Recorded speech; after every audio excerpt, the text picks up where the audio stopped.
একটা হচ্ছে microwave assisted আর একটা কি লিখেছি আমরা কনভেনশনাল। কনভেনশনাল মানে কি কি? তোমার নামটা ভুলে গেছি বলো। অভিক। কনভেনশনাল মানে কি কি? থার্মাল হতে পারে, ফটোকেমিক্যাল হতে পারে, আর কি ইলেকট্রোকেমিক্যাল হতে পারে, এইগুলোই তো কনভেনশনাল। আর কনভেনশনালে কি কি হয়? জেনারেলি যে মেইন প্রবলেম সেটা কি? পার্সেন্টেজ ইল্ড কি হয়? সব সময়ের জন্য কমই হয় কনভেনশনালে। আমরা আগের যে স্লাইডটা দেখালাম। আরেকটা কি মেইন প্রবলেম? রিঅ্যাকশন টাইম সব সময়ের জন্যই বেশি। আর যেটা গ্রিন কেমিস্ট্রির এই মাইক্রোওয়েভটায় সবথেকে বেশি বেনিফিট দেয় সেটা কি? দুটোই হচ্ছে ভালো।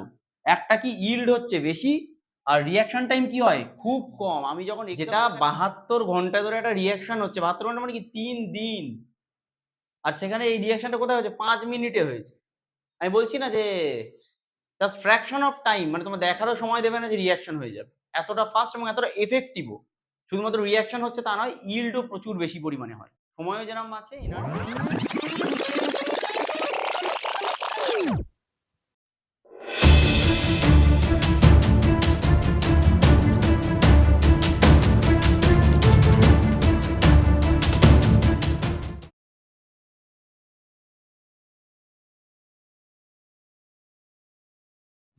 আচ্ছা, এইবারে হচ্ছে এর পরের পার্ট। সেটা কি? সেটা হচ্ছে মাইক্রোওয়েভ মেথড। আমরা বলেছিলাম না দুটো মেথড। সেটা কি? আল্ট্রাসাউন্ডের একটা মেথড ছিল, আরেকটা কি? মাইক্রোওয়েভ। আরেকটা মেথড আছে মেকানিক্যাল, যেটা কিনা অতটা বেশি এখনো পর্যন্ত অ্যাপ্লিকেবল নয়। আমরা অতটা বেশি বলছি না। বাট আল্ট্রাসাউন্ড আর মাইক্রোওয়েভ এটা অনেক বেশি পরিমাণ। মাইক্রোওয়েভটা কি? মাইক্রোওয়েভ জেনারেলি কাদের মধ্যে থাকে? স্যার বাবা। মাইক্রোওয়েভ কাদের মাঝখানে আছে? রেডিও আর ইনফ্রারেড। এর মাঝখানে যেটা আছে সেটাই হচ্ছে আমার মাইক্রোওয়েভ। ফ্রিকোয়েন্সিটা দেখো 10⁸, তাই তো? হ্যাঁ, প্রায় 10⁸ এর কাছাকাছি। এটাই হচ্ছে আমার মাইক্রোওয়েভ আল্টিমেট। তাহলে মাইক্রোওয়েভ যেখানে কাজ করছে সেখানে অ্যাকচুয়ালি অ্যাডভান্টেজটা আমার কি? অ্যাডভান্টেজটা হচ্ছে স্পিড। এই স্পিডটা কেন সেটা আমি বলছি পরে, বুঝতে পারবে। আরেকটা কি বলতো? এটা দারুণ বেনিফিট কি? Homogeneous heating. কেন? কারণ যদি থার্মাল হয়, একটা টেস্ট টিউবে তুমি রিঅ্যাকশন করছো, তুমি হিট করছো, বটম লেয়ারটা অবশ্যই আগে হিট হবে এবং উপরের লেয়ারটা অনেক পরে হিট হবে। হোমোজিনিয়াস হিটিং নয়। বাট মাইক্রোওয়েভে যখনই তুমি রাখবে, ওর টেকনিক তো আলাদা। ওর টেকনিক কি? Dipole interaction. তাই অলওয়েজ হোমোজিনিয়াস হিটিং হবে। যে কটা মলিকিউলের মধ্যে থাকবে একই সময়ে একই রকম হিট এক্সপেরিয়েন্স করবে। ক্লিয়ার হচ্ছে জিনিসটা? কেন? কারণ ওর মেকানিজমটা কমপ্লিটলি শুধুমাত্র ডাইপোল ইন্টারঅ্যাকশন। তাই যে কম্পাউন্ড যে মলিকিউলটা তোমার মনে করো একদম বটমে থাকবে আর যে মলিকিউলটা সারফেসে থাকবে, দুজনেরই একই রকম ইন্টারঅ্যাকশন হবে in presence of microwave. Clear হয়েছে? তাই এখানে কি হবে? একটা হোমোজিনিয়াস হিটিং হবে। আর স্পিড কেন? Speed simple technique. কারণ মাইক্রোওয়েভ যখনই হচ্ছে, যখনই প্রত্যেকটা মলিকিউল একই সময়ে রিঅ্যাকশন করা শুরু হচ্ছে, স্বভাবতই রিঅ্যাকশন তো ফাস্টার হবে। তুমি থার্মালে যখন করছো তখন কি হচ্ছে? বটম আগে হিট হবে। হিট হতে পর্যন্ত মনে করো আমার ৬০ ডিগ্রিতে রিঅ্যাকশন হবে। ওই ৬০ ডিগ্রি ওপরে পৌঁছাবে তো আরো পরে। স্বভাবতই তো টাইম বেশি লাগবে। তাই এখানে কি হবে? Speed always better. কেন? কারণ এট এ টাইম সবগুলো রিঅ্যাক্ট করছে, সবগুলো মলিকিউল। ক্লিয়ার হয়েছে? তাই এখানে স্পিড অ্যান্ড হোমোজিনিয়াস মিডিয়ামটাকে এরা সবসময়ের জন্য ইভলভ করবে। কি হয়েছে? আচ্ছা দেখো, মাইক্রোওয়েভ এই জায়গাটা যেটা বলেছি দেখো, একটাকে আমরা কি দেখিয়েছি? এটা দেখা যাচ্ছে কি একটু হেজি হয়ে গেছে না? একটা হচ্ছে মাইক্রোওয়েভ অ্যাসিস্টেড আর একটা কি লিখেছি আমরা? কনভেনশনাল। কনভেনশনাল মানে কি কি? তোমার নামটা ভুলে গেছি বলো। অভিক। কনভেনশনাল মানে কি কি? থার্মাল হতে পারে, ফটোকেমিক্যাল হতে পারে, আর কি ইলেকট্রোকেমিক্যাল হতে পারে, এইগুলোই তো কনভেনশনাল। আর কনভেনশনালে কি কি হয়? জেনারেলি যে মেইন প্রবলেম সেটা কি? পার্সেন্টেজ ইল্ড কি হয়? সব সময়ের জন্য কমই হয় কনভেনশনালে। আমরা আগের যে স্লাইডটা দেখালাম। আরেকটা কি মেইন প্রবলেম? রিঅ্যাকশন টাইম সব সময়ের জন্যই বেশি। আর যেটা গ্রিন কেমিস্ট্রির এই মাইক্রোওয়েভটায় সবথেকে বেশি বেনিফিট দেয় সেটা কি? দুটোই হচ্ছে ভালো। একটা কি ইল্ড হচ্ছে বেশি আর রিঅ্যাকশন টাইম কি হয়? খুব কম। আমি যখন এক্সাম্পল দেখাবো মানে বিশ্বাসই করতে পারবে না যে রিঅ্যাকশন টাইম অত কম হতে পারে একটা রিঅ্যাকশনে। মানে অত তাড়াতাড়ি তো আমরা মানে কিরকম বলবো? নখও কাটি না। সিরিয়াস বলছি। মানে নখ পর্যন্ত কাটি না, অত তাড়াতাড়ি রিঅ্যাকশন হয়ে যাবে। যখন ২-৩টে এক্সাম্পল দেখাবো বুঝতে পারবে। Which compounds absorb energy? এটা তো আমরা জানো। কোন কম্পাউন্ড গুলো এনার্জি অ্যাবসর্ব করবে? যাদের মধ্যে ডাইইলেকট্রিক কনস্ট্যান্ট প্রেজেন্ট। তাই তো? মানে পোলার কম্পাউন্ড। দেখো, compounds which have high dielectric constant তাহলে তারা একমাত্র মাইক্রোওয়েভে সাড়া দেবে বা মাইক্রোওয়েভ রিঅ্যাকশন তারা প্রসিড করবে মাইক্রোওয়েভের মাধ্যমে। তার মানে কি সব কম্পাউন্ড আমরা মাইক্রোওয়েভের মাধ্যমে করতে পারবো? করতে পারবো না। যেখানে পোলার বন্ড থাকবে বা ডাইইলেকট্রিক কনস্ট্যান্ট যেখানে প্রেজেন্ট সেখানেই একমাত্র আমরা শুধুমাত্র এই টেকনিক এপ্লাই করতে পারবো। বাট সব জায়গায় এই টেকনিক এপ্লাই হবে না। বাট যেখানে মনে করো মেক্সিমাম জায়গায় এগুলো পোলারই হয়। আমরা যে রিঅ্যাকশন গুলো করি। খুব কম জায়গায় আছে যেগুলো হচ্ছে নন পোলার। কেন? কারণ নন পোলার হলে এখানে তো সাড়াই দেবে না। মানে মাইক্রোওয়েভ রেডিয়েশন এ তারা আ রেসপন্সই করবে না। ক্লিয়ার হয়েছে? এইজন্য একটা জিনিস বলে না, একটা খুব ভালো হয়ে আছে যে আ মাইক্রোওয়েভ কাদের, কাদের বাড়ি আছে আমি জানি না, যাই হোক। এটা বলা হয় যে মাইক্রোওয়েভে অ্যাকচুয়ালি কোন জিনিস ভাজা যায় না। কেন? গরম তো করা যায়। গরম তুমি কিসে করছো? জলে দিয়ে করছো। জল দিয়ে। জল পোলার কম্পাউন্ড। বাট ভাজা যায় না। ভাজা কিসে হয়? তেলে হয়। তেল হচ্ছে নন পোলার কম্পাউন্ড।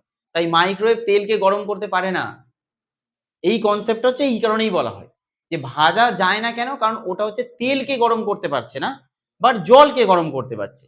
এইজন্য কি হয় অনেক সময় দেখবে একদম শুকনো যে জিনিসগুলো, যেগুলো নন পোলার মাইক্রোওয়েভে দিলে গরম হয় না। অনেক সময় দেখবে ব্রেড স্যান্ডউইচ দেওয়া হয়। ব্রেড গরম হয় না কিন্তু। গরম হয় মাঝখানের কারিটা। যেটা হচ্ছে পোলার যার মধ্যে অ্যাকুয়াস মিডিয়াম পড়ে আছে। তাই এইটা লোকে হয়তো ভাবে যে স্যান্ডউইচ তো গরম হয়ে গেছে। আরে স্যান্ডউইচের উপর পার্টটা কি আদৌ গরম হয় নাকি? হয় না। আর সেই উপরের পার্ট সেইটুকু অংশই গরম হয় যেখানে পোলার কিছু থাকতে পারে। যেখানে হালকা ময়েশ্চার আছে হয়তো। ব্রেড আছে মানে কি হালকা ময়েশ্চার থাকে, সেইগুলো গরম হবে। কিন্তু যদি কোনো ওয়াটার না থাকে, মানে ওয়াটার মলিকিউলস না থাকে, পোলার কম্পাউন্ডস না থাকে তাহলে মাইক্রোওভেনে ওটা গরম হবে না। কারণ মাইক্রোওভেনের টেকনিকই হচ্ছে তাই। যেমন ওই কারণে অনেকেই বলে মাইক্রোওভেনের অনেক জিনিস খাওয়াও উচিত নয়। কেন উচিত নয়? কারণ ডাইপোলার ইন্টারেকশন তো হয়। প্রচুর চেইন অ্যাকচুয়ালি ব্রেক হয়ে যায়। হিট হয়তো হয়েছে, আমরা খেয়ে নিচ্ছি, তার প্রয়োজনীয় গুণাগুণই হয়তো নেই। এরকমও হতে পারে হয়তো গুণের থেকেও বড় হতে পারে, হয়তো এমন কিছু জিনিস ভেঙে গেছে সেটা পয়জনাস, সেটাও হতে পারে। ওইজন্য মাইক্রোওভেনে অনেক সময় খেতে বারণও করে। বাট সেটা বেসড অন রিসার্চ। মানে ওরকমভাবে কিছু বেরোয়নি যে সত্যিই খাওয়া উচিত কি উচিত নয়, সেটা বেরোয়নি। আচ্ছা, এইখানে একটা জিনিস যেটা বলা আছে সেটা হচ্ছে ইটস নন আয়োনাইজিং। এটা ভেবো না যে মনে করো H2O কে কি হচ্ছে, H2O তো মাইক্রোওয়েভ অ্যাক্টিভ হবে। মানে মাইক্রোওয়েভে রেডিয়েশন H2O কি হবে? রেসপন্স করবে তো। কারণ ও তো মানে পোলার, ডাইইলেকট্রিক কনস্ট্যান্ট আছে ওর মধ্যে। তার মানে কি ও H+ OH- হয়ে যাবে? তা নয়। বন্ড কোনোভাবে ব্রেক করবে না। কারণ এটা নন আয়োনাইজিং। বন্ড কোনোভাবে ব্রেক করবে না। মলিকুলার যে স্ট্রাকচারটা থাকবে সেটা ইনট্যাক্ট থাকবে। যা মলিকুলার স্ট্রাকচার ছিল তাই হবে। শুধুমাত্র কি হবে? থার্মাল অ্যাক্টিভেশন হবে। ক্লিয়ার হয়েছে? অনলি থার্মাল অ্যাক্টিভেশন হবে। এখানে একটু মেকানিজমটা বলি। পুরো মেকানিজম এখানে জানার কিচ্ছু নেই। এখানে কি আছে? ২ রকম মেকানিজম হয়। একটা হচ্ছে কন্ডাকশন মেকানিজম আর একটা হচ্ছে ডাইপোলার পোলারাইজেশন। একদম সহজভাবে একটু বলি কারণ তোমাদের কোর এরিয়া এখানে নেই যে মেকানিজম পড়বে। সহজভাবে একটু বলি দেখো। কোন মিডিয়ামে কি থাকতে পারে? আয়ন হিসাবে তো থাকতে পারে। কিরকম? For example salt. সল্টেড কিছু আছে। সে আয়ন হিসাবেই প্রেজেন্ট থাকতে পারে সেখানে। আরেকটা কি? ফর এক্সাম্পল পোলার একটা কম্পাউন্ড। সেটা কি? আমরা যেরকম বললাম H2O। ও পোলার কম্পাউন্ড হিসাবে প্রেজেন্ট। কেন? কারণ তার মধ্যে ডাইইলেকট্রিক কনস্ট্যান্ট আছে আর দুটো পোল আছে। হলো? এইটাই হচ্ছে মেকানিজমের দুটো বড় পার্থক্য। একটাকে আমরা কি বলেছি? Conduction mechanism. কেন? কারণ মাইক্রোওয়েভ যখনই হবে এরা পার্টিকুলার একটা মোশনে যাবে। সেটা প্লাস চার্জ হোক, মাইনাস চার্জ হোক, পার্টিকুলার একটা মোশনে যাবে। এইটা হচ্ছে তার মোশন দেখো। প্লাস চার্জ আর মাইনাস চার্জের। ঠিক আছে? এবং তারা কি করবে? নিজেদের মধ্যে রিওরিয়েন্ট করে একটা মোশনে ঘুরবে। তাহলে সেটা হচ্ছে আমার কন্ডাকশন মেকানিজম এবং এটা কুইক হিটিং হয়। র‍্যাপিড হিটিং হয়। কেন? কারণ এটা মোশনে ঘুরতে থাকে। ওইজন্য এটা র‍্যাপিড হিটিং হয় এটা। ওইজন্য খুব তাড়াতাড়ি হয় জিনিসটা। আরেকটাকে আমরা কি বলছি? ডাইপোলার পোলারাইজেশন। এখানে কি বলছি? যেরকম H2O। এখানে কি H+ OH- আছে? তা তো নয়। কিন্তু কি আছে? দুটো পোল আছে। একটা প্লাস চার্জ, একটা নেগেটিভ চার্জ। তারা কি করবে? নিজেদেরকে রিওরিয়েন্ট করবে। ১ম দিকে কি হতে পারে? ১ম দিকে মনে করো ফর এক্সাম্পল এটা প্লাস, এটা মাইনাস এরকম ভাবে আছে। এখানে এটা প্লাস, এটা মাইনাস আছে। এটা মনে করো এরকম একটা আছে, এটা প্লাস, এটা মাইনাস। যেই মাইক্রোওয়েভটা হবে কেন?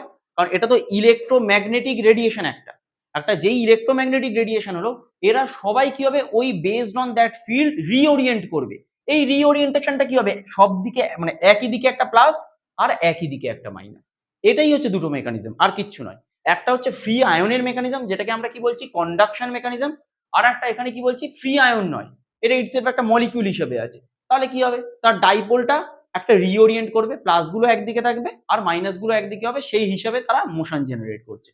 আর এদিকে কি হবে? এটা একটা কুইক হিটিং, এটা র‍্যাপিড হিটিং হয়। কেন? এটা তো ফ্রি আয়ন পুরো। খুব তাড়াতাড়ি ফাস্ট হিটিং হয়, খুব ফাস্ট হিটিং হয় এটা। একটা প্লাস মাইনাস গুলো নিজেদের মতো রিওরিয়েন্ট করে এবং ঘুরতে থাকে। তাই এটা হচ্ছে সেই মোশনে আসার জন্য এটাকে একটা কুইক হিটিং বলা হয়। আর লাস্ট একটুখানি আছে বলে দিই, মাইক্রোওয়েভ মেথডে আর কনভেনশনাল মেথডের মধ্যে পার্থক্যটা দেখো। The heating or thermal reaction starts from surface of material only. আর এখানে কি, the heating or thermal reaction starts uniformly. Uniformly মানে কি, সব জায়গায় সমানভাবে, uniform, and simultaneously form surface to bulk at the material. বুঝতে পেরেছো, সব জায়গায় একই সাথে হিটিং হবে, বাট এখানে একই সাথে হিটিং হবে না। যেটা বলছিলাম যে তুমি যদি হিট করো, টেস্ট টিউবে হিট করছো, কি হবে, একদম বটম লেয়ার হবে, ওটাকেই আমরা সারফেস বলছি। তাহলে সারফেসে আগে হচ্ছে, তারপরে কি হবে, আস্তে আস্তে ওপরের দিকে উঠতে থাকবে। এখানে কি বলা হচ্ছে, heat transfer requires physical contact between material surface and vessel, তাই তো? তাছাড়া কি করে হবে? তুমি মনে করো বার্নার দিয়ে টেস্ট টিউব হিট করছো, কি হবে, আগুনটাকে তো আমায় লাগাতে হবে টেস্ট টিউবে, নাহলে কি হিট হবে? ফিজিক্যাল টাচ দরকার, এখানে দরকার কোনো ফিজিক্যাল টাচের প্রেজেন্সই দরকার নেই। এখানে কি আছে, heating takes place by electric or thermal source, তাই তো? এখানে নর্মাল মাইক্রোওয়েভ, সেটা তো নর্মাল পার্থক্য। Heating of material involves thermal conduction mechanism. Thermal conduction mechanism normal জিনিস, থার্মাল কন্ডাকশন মানে ওটা হচ্ছে থার্মাল কন্ডাক্টেন্স ওর মধ্যে আছে কি নেই সেটা থাকলেই হবে। জেনারেলি কি হয়, অ্যাকোয়াস মিডিয়ামে হয় কন্ডাক্টিভ, ওটা মানে থার্মাল কন্ডাক্টেন্স আছে। আর এখানে কি হয়, যেখানে অ্যাকচুয়ালি ডাইইলেকট্রিক পোলারাইজেশন প্রেজেন্ট বা ডাইইলেকট্রিক কনস্ট্যান্ট প্রেজেন্ট, শুধুমাত্র সেখানেই হবে, তাছাড়া এটা হবে না। এখানে থার্মাল কন্ডাক্টিভিটি হলে হবে, এখানে কি হবে, ডাইইলেকট্রিক কনস্ট্যান্ট যদি প্রেজেন্ট থাকে তবেই হবে, তাছাড়া হবে না। মানে এরও কিছু লিমিটেশন আছে, এরও কিছু লিমিটেশন আছে। মাইক্রোওয়েভ লিমিটেশন আছে, এটা বলছি না যে লিমিটেশন নেই। Uniform heat applied to all the material system, heating of specific system is possible. আচ্ছা, এইটা বুঝতে পারছি, uniform heat applied to all the material system মানে কি বলতো, যেটা নিয়ে কাজ করছি আমরা পুরো জিনিসটাতেই হিট হয়ে যাবে, আমরা এটাকে বলছি। বাট ওখানে আমরা কি বলছি, মাইক্রোওয়েভে আমরা এমন একটা জিনিসকে নিয়ে কাজ করছি যেটা আমার প্রয়োজন শুধুমাত্র সেইটুকুকেই আমি হিট দিতে পারি, বাকিটাকে আমরা হিট দেবোই না। কেন? কারণ বাকি মনে করো যে জিনিসটাকে আমি রাখছি সেটা মাইক্রোওয়েভ অ্যাক্টিভ যদি না হয়, যে পাত্রটাকে রাখছি, বা মনে করো যে রিয়াকশন করার জন্য যে এটাকে রাখছি, আমি ইউটেন্সিলটাকে আমি ইউজ করছি, সেইটা যদি আমার মাইক্রোওয়েভ অ্যাক্টিভ না হয় তাহলে সেটা হিট হবে না। কিন্তু এখানে কি হবে, টেস্ট টিউবটাও তো হিট হবে।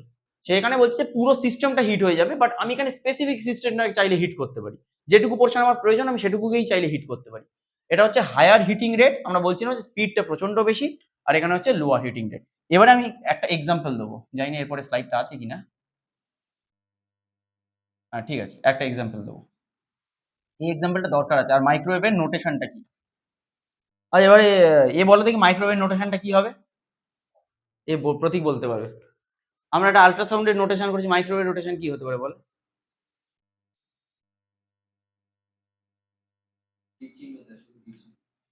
কেন শুধু তীর চিহ্ন কেন? শুধু তীর চিহ্ন তো এমনি রিঅ্যাকশনেরই ইয়ে হয়।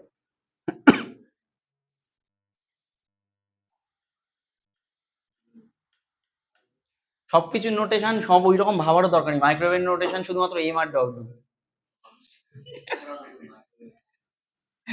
এটাই হচ্ছে মাইক্রোওয়েভ, আর কিছু লেখার দরকার নেই।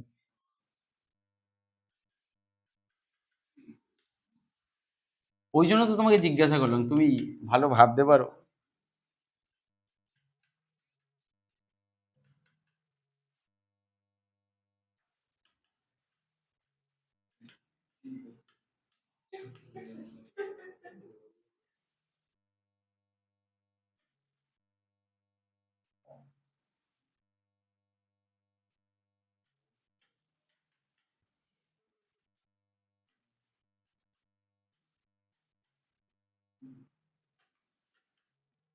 রিঅ্যাকশনের নামটা আমি এগুলো আমরা পরে যখন আমরা মাইক্রোওয়েভের কেমিস্ট্রি পড়বো তখন পড়বো, এটা শুধুমাত্র একটু বোঝানোর জন্য আমি ইয়ে করছি। এখন রিঅ্যাকশন গুলো অতটা ভাবার দরকার নেই। হ্যাঁ, কালকেটা পড়াবো না।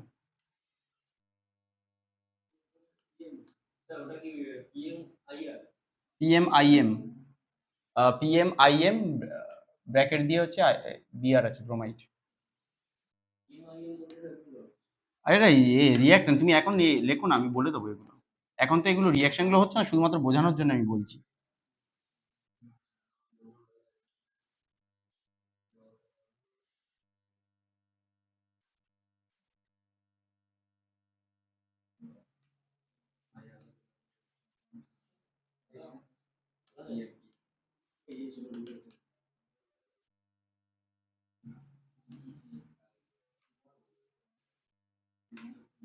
আচ্ছা, এখানে আমি পুরো জিনিসটা লিখিনি, দুটো জিনিস যদি লেখা বাকি আছে, সেটা হচ্ছে রিঅ্যাকশন টাইম।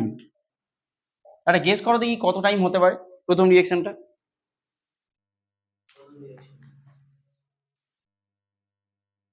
হ্যাঁ, রিঅ্যাকশনটা দেখে কি মনে হতে পারে, এই রিঅ্যাকশনটা কত মিনিটে হতে পারে?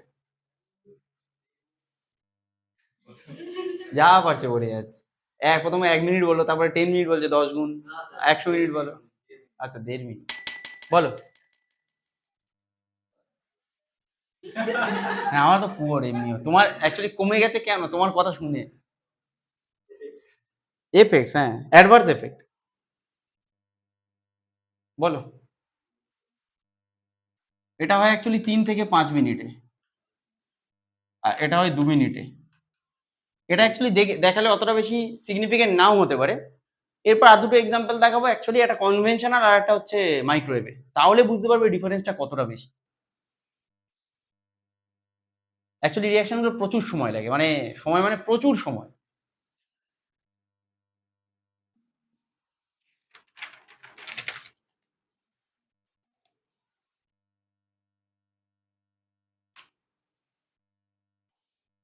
হয়েছে? একটু চেঞ্জ করি।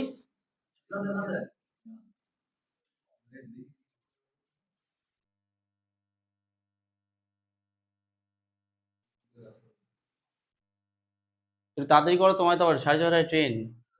তাড়াতাড়ি নাও। চেঞ্জ করছি। এই রিঅ্যাকশনটা লেখো।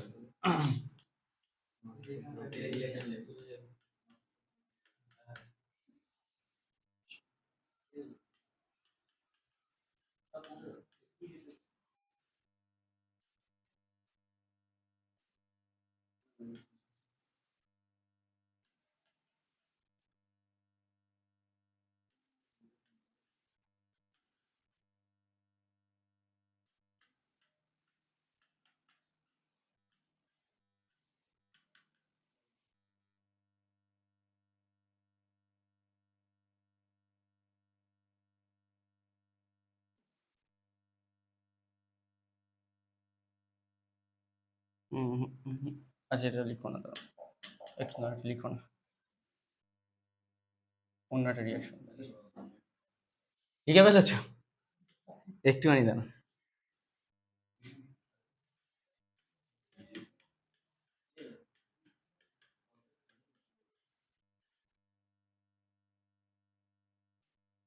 এটা লেখো, এটা লেখো, অসুবিধা নেই।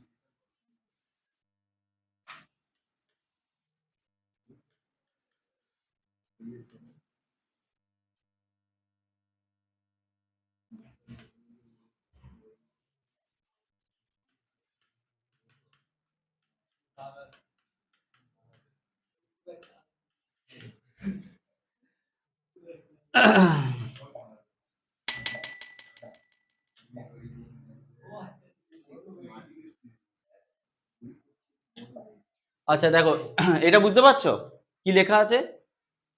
এটা কম্পারিজন লেখা আছে। এইচবিআর দেওয়া হয়েছে, তাহলে এটা কি হয়েছে? ওইচ হয়েছে। ঠিক আছে, থার্মাল করা হয়েছে, কত ঘন্টা লেগেছে? 72 ঘন্টা। মাইক্রোওয়েভে কত ঘন্টা লেগেছে? কিছু লেখা নেই, বলো কত কত লেগেছে বলো দেখি, কত লাগতে পারে? 5 মিনিট। হ্যাঁ, তাহলে এটা বুঝতে পেরেছো যে কতটা অ্যাকচুয়ালি এনার্জি এফিশিয়েন্ট, এটা বুঝতে পারছো, এবং কতটা টাইম এফিশিয়েন্ট। যেটা 72 ঘন্টা ধরে একটা রিঅ্যাকশন হচ্ছে, 72 ঘন্টা মানে কি 3 দিন, আর সেখানে এই রিঅ্যাকশনটা কোথায় হয়েছে? 5 মিনিটে হয়েছে। আমি বলছি না যে জাস্ট ফ্র্যাকশন অফ টাইম, মানে তোমার দেখারও সময় দেবে না যে রিঅ্যাকশন হয়ে যাবে। এতটা ফাস্ট এবং এতটা এফেক্টিভও। শুধুমাত্র রিঅ্যাকশন হচ্ছে তা নয়, ইল্ডও প্রচুর বেশি পরিমাণে হয়। সময়ও যেরকম বাঁচে, এনার্জিও বাঁচে, এবং তোমার ইল্ডও ভালো।